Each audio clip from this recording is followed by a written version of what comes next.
3 सितंबर 2025 इतिहास का एक सबसे बड़ा दिन, जिसमें गवर्नमेंट एक ऐसा रिफॉर्म लेके आई जिससे हर नागरिक को खुशी मिली। गवर्नमेंट ने अनाउंस किया जीएसटी रिफॉर्म 2.0, जिससे ना कि आपके पैसे की बचत हुई, यानी सारे सामान भी सस्ते हो गए। तो दोस्तों, आज की वीडियो में हम डिस्कस करेंगे कि जीएसटी रिफॉर्म 2.0 में क्या क्या चेंजेस हुए, स्लैब्स में क्या चेंजेस हुए, और हम इस वीडियो को डिवाइड करेंगे डिफरेंट कैटेगरीज में, जिसमें हम देखेंगे daily essential items, electronics, automobiles, textile, apparels, footwear, medicine, insurance premium, luxury SIM goods में क्या क्या चेंजेस हुए वो हम जानेंगे, और हर एक एक कैटेगरी के इंपैक्ट भी देखेंगे कि आपके ऊपर क्या पड़ सकता है। तो दोस्तों, इसके बाद में एक और इंपॉर्टेंट पॉइंट बताऊंगा आपको कि गवर्नमेंट ने आखिर ये चेंजेस अभी ही क्यों किए। 1 साल, 2 साल, 3 साल पहले क्यों चेंजेस नहीं हुए, आज ही चेंजेस क्यों होने थे, ये जानना बहुत जरूरी है। साथ के साथ ये भी जानना बहुत जरूरी है कि गवर्नमेंट को कितना नुकसान हो रहा है हमें ये बेनिफिट देने के लिए। तो दोस्तों, इस वीडियो को एंड तक जरूर देखें। सबसे पहले देखते हैं कि स्लैब में क्या क्या चेंजेस हुए। तो दोस्तों, पहले के जीएसटी रेट होते थे 5, 12, 18, 28%, लेकिन अब के टाइम पे ये चेंजेस हो गए हैं सिर्फ 5 और 18%। इवन कुछ लग्जरी एंड सिन गुड्स के ऊपर 40% का फ्लैट जीएसटी रेट लगा दिया गया है। तो दोस्तों, ये 3 अब स्लैब्स रहेंगे, ये 3 रेट्स रहेंगे, जिसमें हर प्रोडक्ट्स को डिवाइड किया जाएगा। तो दोस्तों, हम सबसे पहले में यहां पे बात करेंगे डेली एसेंशियल आइटम्स के बारे में। अब देखते हैं कि 0% जीएसटी में कौन कौन से आइटम फॉल कर रहे हैं। जैसे मिल्क आइटम यहां पे आ रहा है, अल्ट्रा हाई टेम्परेचर मिल्क हो गया, पराठा हो गया, रोटी हो गया, चपातीज हो गया। उसके साथ साथ कुछ एजुकेशनल आइटम्स जैसे क्रेयॉन, शार्पनर, ये सब भी अब 0% में आ चुके हैं। अब हम देखते हैं दोस्तों नेक्स्ट में कि 5% जीएसटी में कौन कौन से आइटम्स हैं। तो बहुत सारे डेली एसेंशियल आइटम्स हो जाते हैं, जैसे कि शैम्पू, टूथपेस्ट, बटर, घी, और भी बहुत सारे ऐसे आइटम जो आप यहां लिस्ट में देख सकते हो, उनको अब 12 और 18% से घटा के 5% तक कर दिया गया है।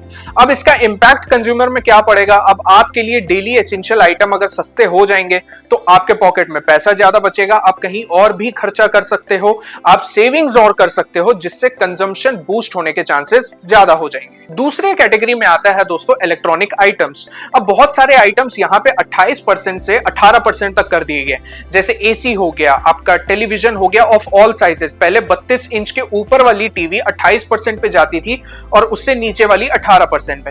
अब सारे ही साइजेस को 18% पे कर दिया गया। उसके साथ वॉशिंग मशीन हो जाए या फिर डिश वॉशिंग मशीन हो जाए, ये सारे आइटम्स अब आपका 18% में आ गए। सबसे बड़ा नुकसान यहाँ पे ये हुआ कि जो मोबाइल फोन एंड लैपटॉप, जो बहुत ही वाइडली यूज्ड इलेक्ट्रॉनिक आइटम्स है, वो अभी भी 18% पे ही है। इसको ना ही एसेंशियल 5% पे लिया गया है, ना ही इसको 28% पे या 40% पे रखा गया है। तो कहीं ना कहीं नुकसान हुआ, कहीं ना कहीं फायदा हुआ। अब इसका इंपैक्ट आप पे क्या पड़ सकता है और हम पे क्या पड़ सकता है। तो दोस्तों, इलेक्ट्रॉनिक आइटम्स अगर जो बहुत ही एसेंशियल है, जैसे एसी, गर्मी बहुत आ रही है, एसी यूज करना है, वॉशिंग मशीन सबको चाहिए, उसके साथ टेलीविजन सबको चाहिए। अब ये सारे आइटम्स जो आपके नॉन एसेंशियल स्पेंड होते हैं, उस पे 28 से 18 कर दिया गया, तो आपके लिए बचत होगी अराउंड 1500 to 2000 रुपीज बच सकता है यहाँ पे। थर्ड कैटेगरी में हमारा आता है दोस्तों ऑटोमोबाइल। अब इसमें भी बहुत सारे स्लैब्स बना दिए गए हैं और बहुत सारे चेंजेस हुए हैं। तो सबसे पहले है 5% में कौन कौन से आते हैं। देखो, ईवी को अभी भी 5% में ही रखा गया है। अगर ऑफ रोड ट्रैक्टर आप लेते हो, उसको 12% से हटा के 5% कर दिया गया है। और थर्डली, अगर आप कोई ट्रैक्टर लेते हो जिसका 1800 सीसी से नीचे होता है, उसको भी अब 5% में शिफ्ट कर दिया गया है। अब देखते हैं दोस्तों कि 18% की जीएसटी में कौन सी गाड़ियां या कौन से बाइक फॉल करते हैं। अब देखो, बहुत सारे बाइक्स है जैसे पल्सर, शाइन, ये सब 350 सीसी से नीचे हैं, तो इनको अब 28% से 18% कर दिया गया है। बहुत सी गाड़ियां हैं जैसे पेट्रोल वेरिएंट 1200 सीसी और डीजल वेरिएंट 1500 सीसी से नीचे। इवन हाइब्रिड कार्स अगर 1200 सीसी से नीचे हैं, तो उनको भी 28% से 18% पे कर दिया गया है। इवन बहुत सारे third wheeler tractor, ambulance, buses, इनको भी 28% से 18% में ला दिया गया है। तो बहुत सारी कार्स जैसे Wagon R, Swift Dzire, Toyota Hyryder जो पेट्रोल वेरिएंट पे है, वहां पे आपको 3% से लेके 8% तक की सस्ती कार्स मिल सकती हैं। अब देखते हैं दोस्तों कि 40% में क्या कार्स आती हैं, क्योंकि बहुत सारी कार्स ऐसे हैं जो XUV7 700, फॉर्च्यून, टाटा हैरियर, इन सबको 28% से हटा के 40% तक कर दिया गया। अब इसमें कौन से आते हैं चीजें, जैसे 350 सीसी से ऊपर की बाइक्स हो गई, जैसे केटीएम, ड्यूक वगैरह हो जाती हैं। पेट्रोल वेरिएंट अगर 1200 से ऊपर है, डीजल वेरिएंट 1500 सीसी से ऊपर है, हाइब्रिड कार्स जो 1200 सीसी से ऊपर आ जाती हैं, उन सबके ऊपर अब 40% का टैक्स लगेगा। अब बेनिफिट एक यहाँ पे ये हुआ कि अब बोलोगे यार 28 से 40 कर दिया, बेनिफिट क्या हुआ? अब देखो 28% आपका जीएसटी लगता था, लेकिन उसमें सेस ऑलमोस्ट 20% तक का आपका चला जाता था। तो अब जो सेस वेरिएंट है उसको एकदम कंप्लीटली हटा दिया गया है, सिर्फ अब जीएसटी वहां पे लगेगा। मतलब पहले 50% टैक्स लग जाता था कहीं ना कहीं, अब सिर्फ वो फ्लैट 40% ही रहेगा। अब देखते हैं दोस्तों हमारी चौथी कैटेगरी, वो आती है टेक्सटाइल, अपैरल्स एंड ज्वेलरी के बारे में। तो यार कोई भी कपड़े अगर आप लेने जाते हो, अगर वो 2500 से कम आते हैं तो अब उस पे सिर्फ 5% का जीएसटी लगेगा, और अगर कोई कपड़े या क्लोथिंग आइटम आप लेने जाते हो वो 2500 के ऊपर में आता है तो अब उस पे 18% का टैक्स लगेगा। अब देखो यार इसका इंपैक्ट क्या होगा कंज्यूमर के ऊपर। सबसे बड़ा फायदा ये हुआ कि आपको अब ज्यादा सामान 5% पे मिल सकते हैं, क्योंकि पहले ये जो 2500 की लिमिट थी ना, ये सिर्फ 1000 तक की ही लिमिट होती थी। अब वो 1000 से 2500 तक कर दी गई है।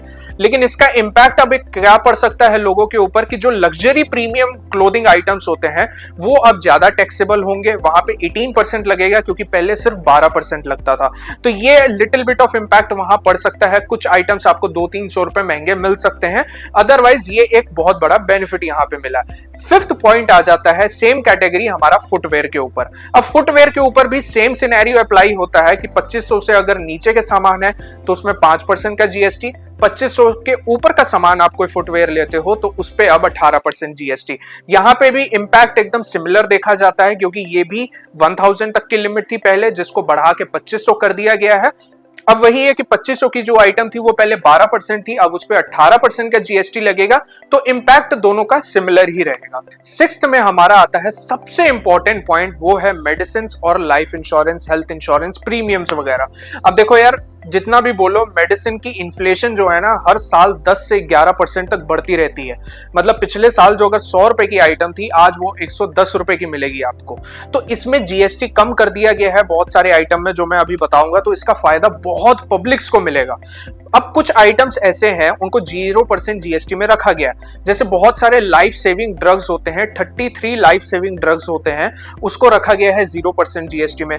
3 लाइफ सेविंग ड्रग्स जो रिलेटेड टू कैंसर होते हैं, अदर रेयर डिजीजेस होते हैं और कुछ क्रॉनिक कंडीशंस के लिए होते हैं, जैसे किडनी, लिवर, हार्ट, उसको भी अब 12-18% जीएसटी से हटा के 0% में सीधा रख दिया गया। तो ये एक बहुत बड़ा फायदा हुआ कि आपको मेडिसिन अब सस्ते में मिलेंगे। अब कुछ आइटम्स ऐसे हैं जो 5% जीएसटी में भी फॉल किए गए हैं, जैसे आपके कोई भी डायग्नोस्टिक किट हो जाते हैं, या फिर आपका थर्मोमीटर, ग्लूकोमीटर आ जाता है। अब बहुत सारे आयुर्वेदिक मेडिसिन, जैसे आपका होम्योपैथी, उनानी, इन सब मेडिसिन जो आप लेते हो उस पे भी अब जीएसटी हटा के 5% तक का कर दिया गया। तो ये एक बहुत बड़ा फायदा हुआ। लेकिन सबसे इंपॉर्टेंट और सबसे खतरनाक फायदा बताइए ये हुआ कि हेल्थ इंश्योरेंस और लाइफ इंश्योरेंस के प्रीमियम जो आप पे करते हो उसमें 18% का जीएसटी लगता है, अब वो हटा के 0% तक कर दिया गया। ये इसीलिए किया गया है क्योंकि गवर्नमेंट का एक टारगेट है कि 2047 तक हर भारत के नागरिक को एक हेल्थ इंश्योरेंस और लाइफ इंश्योरेंस मिले, एक जागरूकता बढ़े ताकि आप लोग भी खरीदो। तो इसके लिए इसको 0% में फॉल करवा दिया गया। अब हम देखते हैं कि इसका इंपैक्ट क्या हुआ। अब जैसे मैंने बोला कि लाइफ इंश्योरेंस और हेल्थ इंश्योरेंस प्रीमियम पे जीएसटी 18 से 0% हो गया, तो ऑब्वियस है कि आप जैसे और हम जैसे लोग अब उसको खरीदने का सोचेंगे जरूर। अब वही मेडिसिन की ट्रीटमेंट और जो भी diagnostic kits, items, thermometer, glucometer चाहिए होते हैं, लाइफ सेविंग ड्रग्स के ऊपर भी 0% कर दिया गया है। तो अब मेडिसिन सस्ती होंगी और प्रेशर हमारे ऊपर कम रहेगा। अब लास्ट में हम देखते हैं दोस्तों हमारा 7th नंबर कैटेगरी जो होता है लग्जरी एंड सिन गुड्स। अब देखते हैं दोस्तों लग्जरी एंड सिन गुड्स में कौन कौन से आइटम फॉल करते हैं, जैसे पान मसाला, टोबैको, हाई एंड कार्स जो मैंने ऑटोमोबाइल सेक्शन में आपको क्लियर किया, उसके बाद याच या प्राइवेट एयरक्राफ्ट जिसको खरीदना है, इवन की ऑल्टर ड्रिंक्स भी आते हैं इसमें, जैसे कि पेप्सी, कोका कोला, ये भी 40% की जीएसटी में आते हैं। अब देखो यार गवर्नमेंट का इंपैक्ट ये है कि आप ये सारे आइटम्स कम खरीद के कंजम्पशन वाले आइटम्स ज्यादा खरीदो, जैसे डेली एसेंशियल आइटम्स और ये सब, जिससे एक कंजम्पशन बूस्ट मिलेगा। और इवन गवर्नमेंट का कहना यह है कि 40% में हमने इनको इसीलिए रखा है ताकि रेवेन्यू का यहाँ पे बैलेंस हो सके, जो 12 और 18% से 5% में शिफ्ट किया गया है। यार दोस्तों अभी तक तो हमने डिस्कस कर लिया इस वीडियो पे कि क्या इंपैक्ट रहेगा कंज्यूमर का।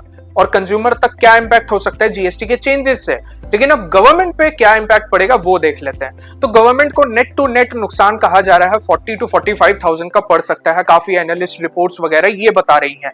लेकिन ओरिजिनल नुकसान 93,000 करोड़ का होगा।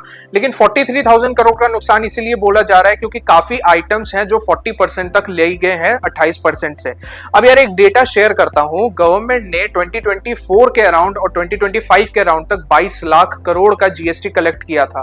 अब उसमें 22 लाख करोड़ में 93,000 करोड़ का नुकसान भी अगर गवर्नमेंट झेल ले तो बहुत ही मिनिमल है, क्योंकि मेजरली रेवेन्यू जो 70% आता है गवर्नमेंट को वो आता है 18% जीएसटी कैटेगरी से। अब देखा जाए तो अगर कंपेयर करोगे ना तो बहुत सारे कैटेगरीज 18-12% से 5% किए गए हैं, लेकिन 5 and 12% से भी काफी कैटेगरीज 18% में शिफ्ट की गई है। तो इसीलिए गवर्नमेंट को यहां पे नुकसान कम हो रहा है। अब नुकसान तो हमने देख लिया, लेकिन आज के टाइम पे ही ये चेंजेस क्यों हुए? 1 साल 2 साल 3 साल पहले चेंजेस क्यों नहीं किए गए?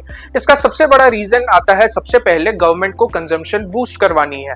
इंडिया में कंजम्पशन बहुत है, बहुत सारे लोग बहुत सारी चीजें खरीदते हैं। अब तुमको पता है कि इंडिया वर्ल्ड की फर्स्ट लार्जेस्ट पॉपुलेशन है, तो ऑलरेडी वॉल्यूम बढ़ेगा, ऑलरेडी कंजम्पशन बढ़ेगी, तो गवर्नमेंट को रेवेन्यू भी मिलेगा।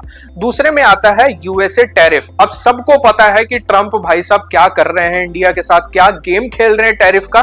तो गवर्नमेंट चाहती है कि ज्यादा से ज्यादा पब्लिक डिमांड यहीं पे ही रहे, बाहर ना हो ज्यादा, कि बाहर का इंपैक्ट जो है वो इंडिया में ना पड़े, इंडिया का इंडिया में ही रह जाए। तीसरे में आता है इन्फ्लेशन एंड जीडीपी। बहुत सारे एनालिस्ट ये कहते हैं कि जीएसटी के वजह से अब इन्फ्लेशन में 0.102% का यहाँ पे घटा होगा और साथ के साथ जीडीपी 100-200 बेसिस पॉइंट बढ़ने के चांसेस है यहाँ पे। फोर्थ आता है ईज ऑफ डूइंग बिजनेस। बहुत सारी कंपनीज को जीएसटी सिंप्लीफाई से हेल्प मिलेगी। फिर लास्ट में है दिवाली का फेस्टिवल। अभी Diwali festival around the corner है, तो गवर्नमेंट चाहती है कि इससे कंजम्पशन बूस्ट हो और दिवाली में लोगों को भी फायदा हो और बिजनेस को भी हो। अब देखो यार, इसका असली फायदा ना आपको 22 सितंबर के बाद में ही पता लगेगा। बहुत सारे बिजनेस वाले ये बोल रहे हैं कि इनपुट टैक्स क्रेडिट को अब कैसे ट्रीट करना है, क्योंकि कंपनी तो जीएसटी पे करेगी लेकिन हम लोग कुछ आइटम्स में जीएसटी कम पे करेंगे और ना ही पे करेंगे, तो उसमें क्या फर्क रहेगा क्या नहीं रहेगा इनपुट टैक्स क्रेडिट का, ये जानना बहुत जरूरी है। अगर ये क्लैरिटी नहीं होगी तो बहुत सारे कंज्यूमर्स अपना बेस प्राइस ही प्रोडक्ट का बढ़ा देंगे, तो जीएसटी का फायदा हमें मिलेगा ही नहीं। तो इस न्यूज को बिल्कुल ट्रैक करो, हम भी आपको अपडेट जरूर देंगे। अगर आपको ये वीडियो अच्छी लगी हो तो वीडियो को लाइक करो, ज्यादा से ज्यादा दोस्तों के साथ शेयर करो ताकि जीएसटी की न्यूज उनको पता लग जाए अच्छे से, ताकि कहीं और जाना ना पड़े। कोई भी क्वेश्चन हो आप कमेंट में डालो, हम उसको रिजॉल्व करेंगे। ज्ञानबाजी के चैनल को सब्सक्राइब करना बिल्कुल मत भूलना और बेल आइकन को जरूर दबाओ। हम मिलते हैं आपसे नेक्स्ट वीडियो में।